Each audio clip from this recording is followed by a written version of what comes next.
आपको ये जो है मापता हुआ दिखाई देगा सर। ये अगर मैं आपसे क्वेश्चन पूछूं कि बताओ internal temperature of the human body, मानव शरीर का आंतरिक तापमान अगर मैं आपसे पूछूं कि कितना होता है बताओ आप लोग सारे, कि अगर मैं आप लोगों से बोलूं कि ये बताओ internal temperature of the human body, internal आप देखो sir internal temperature of the आप देखो sir human body, of the human body, of the human body, Hindi में हम लोग बोलेंगे सर मानव शरीर का आंतरिक तापमान अगर आपसे पूछा जाए,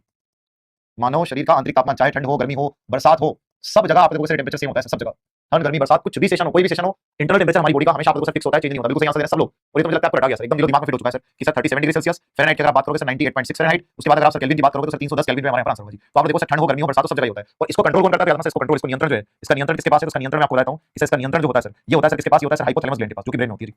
हाइपोथैलेमस ग्लैंड ये कंट्रोल करती है अपनी बॉडी का टेंपरेचर। हाइपोथैलेमस ग्लैंड जो है आप लोगों को ये जो है वो कंट्रोल करती है, जो कि सर कहां पर है सर ब्रेन में है, और इसको हम लोग सुपर मास्टर ग्लैंड के नाम से जानते हैं जी। इसको हम लोग बोलते हैं सर सुपर मास्टर ग्लैंड के नाम से हम लोग जानते हैं जी, सुपर मास्टर ग्लैंड के नाम से हम लोग जानते हैं। तो यार ना इस टेंपरेचर को मेंटेन करता है, इस टेंपरेचर को बराबर बनाए रखता है कौन, तो हाइपोथैलेमस, जो कि हमारे ब्रेन में होता है, इसको सुपर मास्टर ग्लैंड के नाम से जानते हैं। अगले क्वेश्चन की तरफ चलते हैं। तो ये सारे पॉइंट्स आप याद रखना। और मास्टर ग्लैंड किसको बोलते हैं, मास्टर भी तो आपको पता होना चाहिए। मास्टर ग्लैंड तो सभी को पता है ना कि मास्टर ग्लैंड किसको बोलते हैं, सबको पता है मास्टर ग्लैंड, लेकिन मास्टर ग्लैंड का वेट बता दो अपनी क्लास में कोई, कि जो मास्टर ग्लैंड है पिट्यूटरी, इसका वजन कितना होता है जी, बताओ आप लोग, पिट्यूटरी ग्लैंड का वजन कितना होता है सर। पिट्यूटरी ग्लैंड मतलब हिंदी में हम लोग बोलेंगे सर पीयूष ग्रंथि। सभी लोग कमेंट करके मुझे बताना कि सर पीयूष ग्रंथि का वजन कितना होता है जी।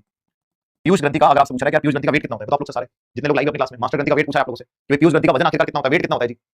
0.5 ग्राम केवल एक स्टूडेंट ने आंसर दिया, पूनम जी ने। उसके बाद में प्रिया करेक्ट आंसर है, नेहा करेक्ट आंसर है, रमेश करेक्ट आंसर है, बिल्कुल बढ़िया आंसर दे रहे हैं कि सर पीयूष ग्रंथि का वजन अगर आप हमसे पूछोगे कि सर पिट्यूटरी का वेट कितना होता है, तो पीयूष ग्रंथि का वजन जो होता है सर होता है 0.5 ग्राम सर। और ये आप लोग याद रखना सर मटर के दाने की तरह होती है सर, मटर क्या होती है सर, मटर के दाने की तरह होती है सर, मटर के दाने की तरह,